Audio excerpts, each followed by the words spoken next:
ഇന്ന് ഞാൻ നിങ്ങളുമായി സംസാരിക്കാൻ ആഗ്രഹിക്കുന്നത് ആരാണ് യഥാർത്ഥ ശത്രു എന്ന വിഷയവുമായി ബന്ധപ്പെട്ടാണ്. ഒരു യുവാവ് ഒരിക്കൽ എന്നോട് ചോദിച്ചു, ചേട്ടാ, ഞാൻ ആരെയും ഉപദ്രവിക്കുന്നില്ല, എന്റെ ജീവിതത്തിൽ പോരാട്ടങ്ങൾ എന്തുകൊണ്ടാണ്? എത്ര പ്രാർത്ഥിച്ചാലും സമാധാനം കിട്ടുന്നില്ല. ഈ ചോദ്യം കേട്ടപ്പോൾ എനിക്ക് ഒരു കാര്യം ഓർമ്മ വന്നു. നമ്മൾ പലപ്പോഴും തെറ്റായ ശത്രുവിനോടാണ് പോരാടുന്നത്.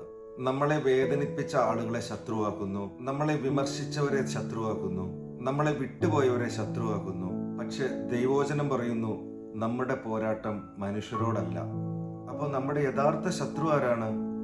അവൻ നമ്മുടെ വിശ്വാസം നഷ്ടപ്പെടുത്താൻ ശ്രമിക്കുന്നവനാണ്. നീ പ്രാർത്ഥിക്കാൻ തുടങ്ങുമ്പോൾ ഇതുകൊണ്ട് എന്ത് പ്രയോജനം എന്ന് മനസ്സിൽ പറയുന്നത് ഇവനാണ്. നീ ദൈവത്തോട് കൂടുതൽ അടുക്കാൻ ശ്രമിക്കുമ്പോൾ നീ അതിന് യോഗ്യനല്ല എന്ന കുറ്റബോധം മനസ്സിൽ നിറയ്ക്കുന്നതും അവനാണ്.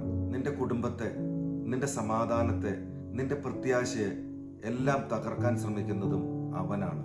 അതുകൊണ്ടാണ് ദൈവം പറഞ്ഞത്, നിങ്ങളുടെ സ്വന്തം ശക്തിയിലല്ല, എൻ്റെ ശക്തിയിൽ നിൽക്കുക.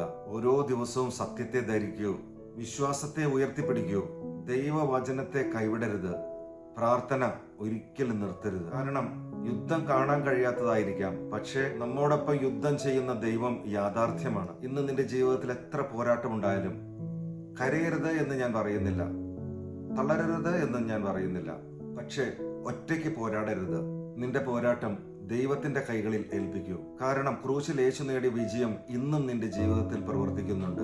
നീ യുദ്ധം ചെയ്യുന്നതിനാൽ ജയിക്കുന്നതല്ല, നിനക്ക് വേണ്ടി യേശു ഇതിനകം ജയിച്ചതുകൊണ്ടാണ് നീ ഉറച്ചു നിൽക്കുന്നത്. പോരാട്ടം നിന്റേതായിരിക്കാം, പക്ഷേ വിജയം ദൈവത്തിൻ്റെതാണ്.